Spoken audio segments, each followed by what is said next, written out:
How can you start smaller? If you don't take anything away from what I have to say today, I want you to take away that question. How can you start smaller? I'm Doc John, the EntreProfessor. I teach here at the Close School of Entrepreneurship. I'm an entrepreneur. As well as being a teacher, I spent over 20 years in the technology industry. And anytime innovation happened, when it was successful, it usually involved starting smaller. Oftentimes a great idea comes up and everyone is ready to do a big thing with 10,000 pieces. It takes a long time. It's really expensive. Where do we start? So what I'm going to do in this talk, is I'm going to walk through 7 ways you can prototype a product idea or a service idea smaller. And then I'm going to walk through some different ways that you can get input from customers to see if it's going to work. So let's get into it.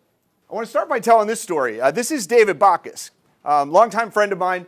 David decided to start a coffee shop, except that he didn't start a coffee shop. What he did was he took over a coffee shop that was failing. And not only was this coffee shop failing, it was the 3rd coffee shop to fail in the same location inside 5 years. So, sounds like just a bad location, right? Dave had only a couple things. He had 2 carafes, like the things that hold coffee, regular, decaf, and he had a hot plate that he could use to make some eggs, and he had like a little toaster, or he could make some bagels, right? Very, very simple. He started small. Today, he has started 7 restaurants. He has a coffee roastery. He has a bakery. He has a massive restaurant group that now also has a real estate company attached. And he launched a tech company. So just to give you an idea, when I say start smaller, I'm saying start smaller, right? I heard awesome ideas coming from all the different groups in the room. I got a chance to float around and hear some of the ideas. And some of them were big, giant ideas. I love that. I love giant vision. But if you can start small and prototype your idea, you can often get started with little or no money. And that's huge. That's called bootstrapping. And so what I want to do is just walk through some ways that I can maybe hopefully help you to think about how could I start smaller with my idea. So let's dig in a little bit further. This is a concept called the build, measure, learn loop. So this is what's going to be going through here. I have a series on my YouTube channel called the Build, Measure, Learn Loop. Entrepreneurship students take a class in the fall called Build, Measure, Learn, and we're prototyping. We're starting small and have lots of different challenges for starting businesses up really, really small. But the Build, Measure, Learn Loop suggests build something, your first prototype that's simple, it's cheap, and it's set up to get customer information. Get people to actually respond to it, give you data that will help you make decisions about what really works. The good news here is this gives you the ability to start with very, very little capital and actually prove your idea out. And maybe you're proving a prototype will prove out, hey, this will actually work. The product will physically work. But it also gives you the opportunity to prove out, do people really want it? Do customers really want it? So you build something small, then you get it out in the market, you get it in front of potential customers, you get some data, you get some feedback, so you're measuring response, and then you're learning. What do we learn from this that we can build on? If it looks like something is working, we can keep going and keep building on top of this. If the crickets are chirping when you bring it to the world of your customers, maybe it's time to think about pivoting or going in a different direction. That's the idea. I just want to show you a quick example. You might be saying, how much of a thing can you put together in a short period of time? There was a group from my Ready, Set, Fail group that was here for the first hour working on the challenge you have today. They put together a working app in under 45 minutes. So I will let them hopefully present what they've done in more detail. They used a no-code platform tool called v0.dev. It's a little bit heavier. You have to have a little bit of a development background for it, but very, very simple to be able to do that. And there's other tools like this that are even simpler, even if you've never had any coding background, and we'll talk about those as well. All right, so here's when prototyping goes wrong. Anybody ever ridden a Segway? Like one of the original ones? Some of you, right? Actually, Segway still exists today. They have scooters and e-bikes and things like that. They're no longer owned by the founder.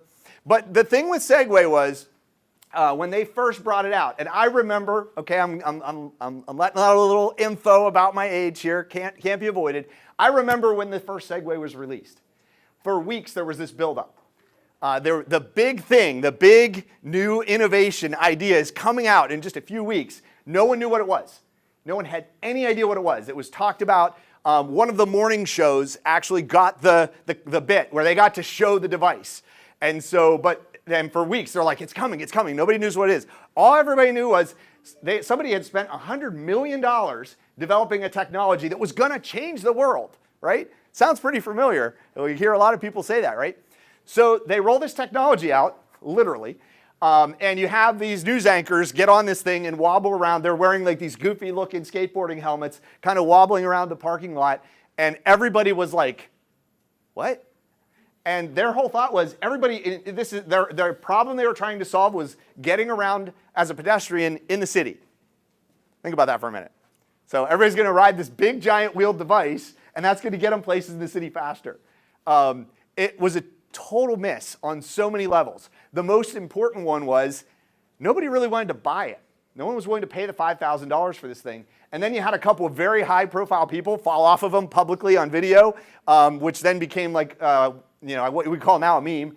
And it ended up being a complete disaster. So their target sales in the first year was 40,000 units. That was their target for the first 12 months.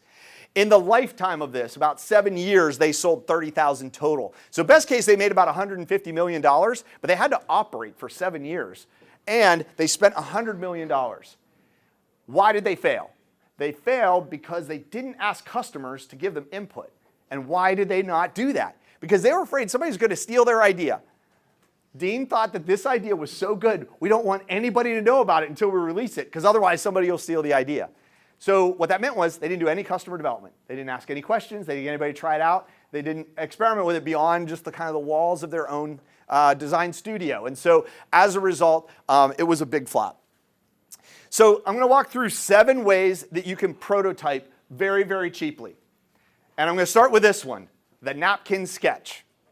So when I say start smaller, I mean a napkin and a pen is all you need to build a prototype.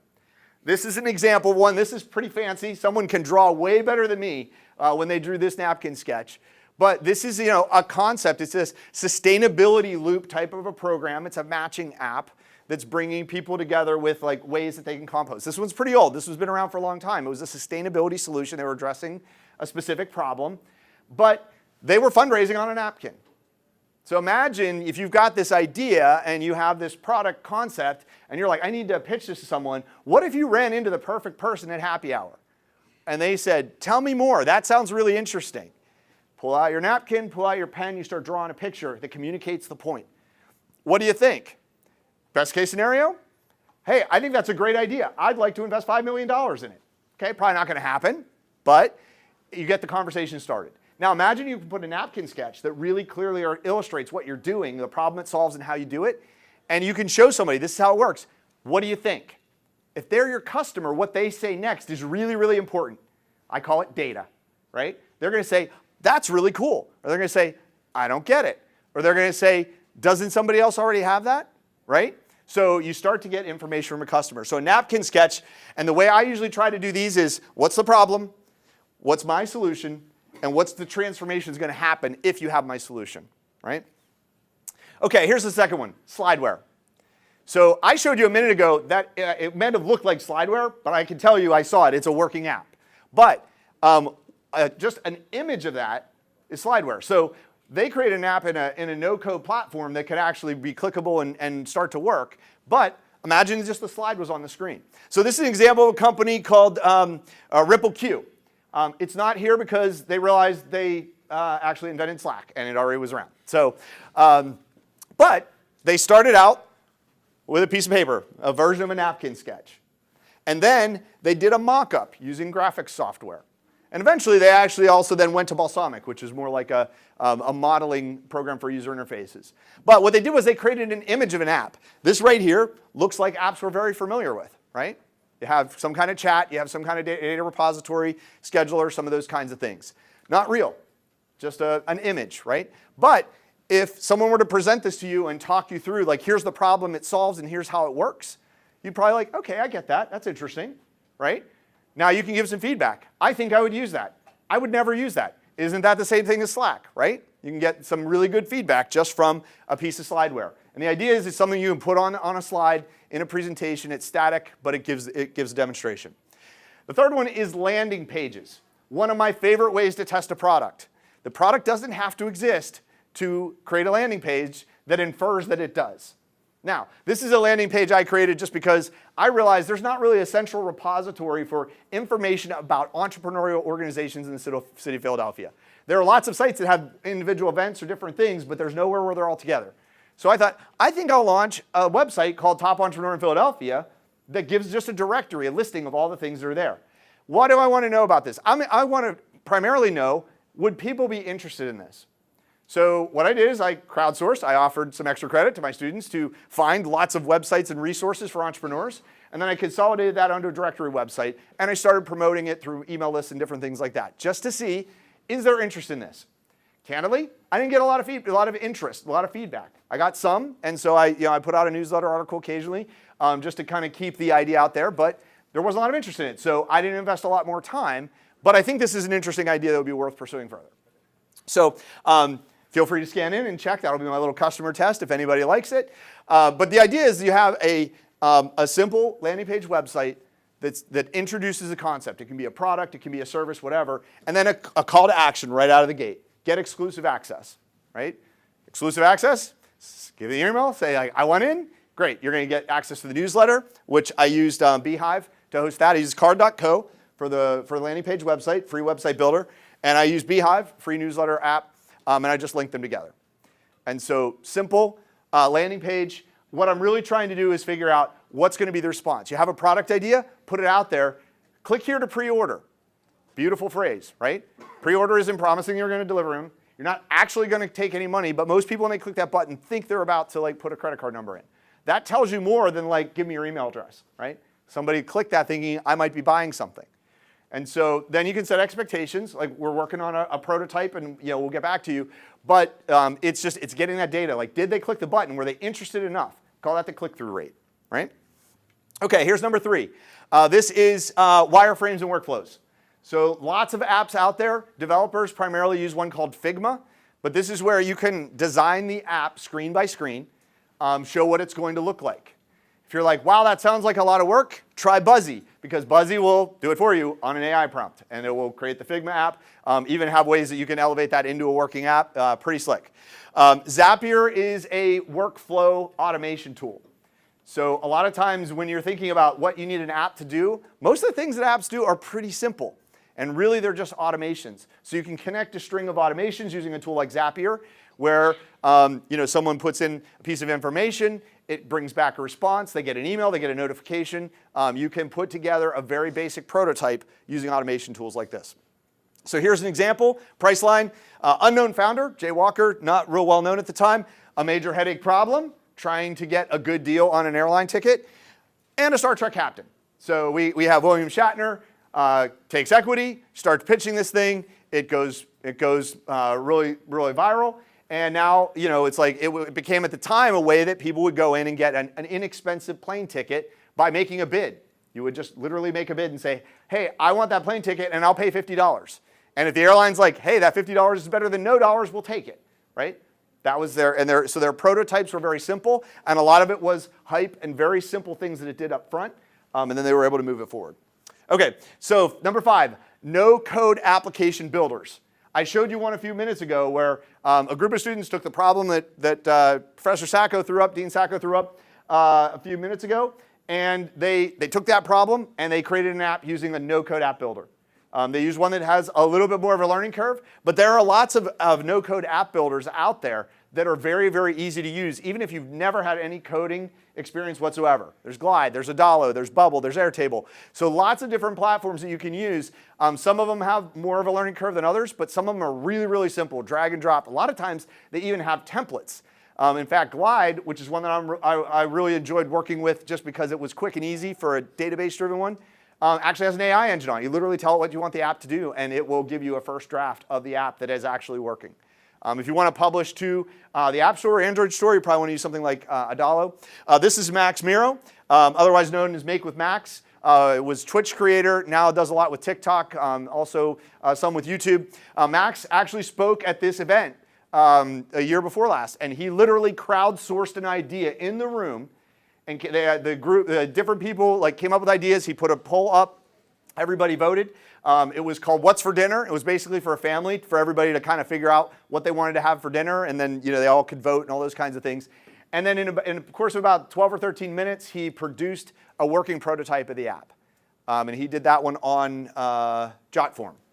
So that was another low-code app that's kind of form-based. So that's another way you can do it, is use a no-code app builder, and we saw another example of that as well.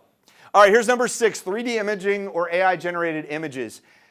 Like the Napkin Sketch, if you can show what something looks like, then you have the ability to communicate its value. And so you can use things like ChatGPT and DALL-E, which are now really one. Sora, OpenAI, if you have a developer's license, you actually already probably have access to Sora, and it'll be coming soon to the public for sure. You do 3D rendering. This is actually an example of a recent Drexel alum, Liam Halsey. Lenica Digital does all kinds of 3D imaging of products. This is an example of a product that didn't exist yet when he created it. When the company came to him and said, "Hey, we need a prototype to be able to show," and it looks like the product exists using 3D imaging software. All right, and here's the number 7 is tangible modeling. So if you have a physical product, it can be very interesting to model it out. One of the things I like to do is I like to play with a company called Printful, which is a 3PL and basically a printing company, and integrating that with Gumroad, which is a free online store. It does everything that Shopify does, but you only have to pay if you actually sell something. They just take a very small percentage of the sales. They don't charge any upfront fees. So if you want to create a merch line, if you're thinking, hey, I've got a new class called the Influencer Startup, I'd like people to take it, and maybe they want some merch, I can create a shirt and put it online, right? Using pretty no-code tools, and send it out to an email, see if anybody responds. If nobody likes that shirt or nobody likes that piece of merch, do something else. If you get a bunch of orders, now you think about, is there a cheaper way to produce it? How do I want to position it, that kind of thing. So you can do prototypes using tangible. 3D printers open up an ocean of possibilities. I've been visiting entrepreneurship centers all over the country, and one thing most of them have is 3D, a bank of 3D printers or CNC machines, cutters, those kinds of things. Why? Because those make very, very quick and easy prototypes of a product. So if you can dream it, you can usually turn it into reality very, very quickly. Ugmonk is this is a designer who actually came in and spoke at the Influencer Startup course a few weeks ago. He likes to say, I'm a designer by trade and an entrepreneur by accident. What he did was, in this video that he put on Kickstarter, he built a prototype of the product. He made a really cool video about it, put it on Kickstarter, raised almost $500,000 with it. So he only had one. He got 2,600 pre-orders. So there's a market test for you. Talk about customers giving a response. They literally signed up to buy it as soon as it was available. They actually put their money up to say, send me one when it's available. He was looking for $18,000 to get the die made, and it actually turned out he was able to produce not only the ones for the orders, but a lot more inventory that he could sell later. And last one, anybody have any idea, just real quick, what you think that picture is on the bottom here, this calculator-looking thing? Wiring, Arduino. What's that? Arduino and wiring. Arduino, well, that's probably what's behind it, but anybody know what this is actually, this was actually an early prototype for? A device that most of you probably don't even know exists. Yes? BlackBerry. It did. I think it did have a camera on it. But yeah, this was a prototype for the first BlackBerry. Okay, so this is like physical prototype. Just works enough to be able to show this is how it works. All right, so let's wrap it up. 4 ways to test your prototype, and these are I'll just run through them real quick. Formal and informal conversations, right? Interviews, focus groups, anything you do to get feedback from customers. Engagement. This is observation. Watch somebody use it and see what they do. Take surveys, get reactions. Formal hypothesis testing, things like Kickstarter, pre-orders, mock orders can be a great way to get real feedback about whether somebody's actually going to buy something. And finally, free trials. Try before you buy, right? We've all seen them. In those cases, the goal is, what's the conversion rate? That's the data point that's important. Try it out. You like it? Great. Would you buy it? Maybe even at a lower price than normal, right? And you're getting that feedback. All right, so that's it. I will have to save some of my examples for another time. But shameless plug, feel free to subscribe to my YouTube channel. Thanks for your time today. Thank you.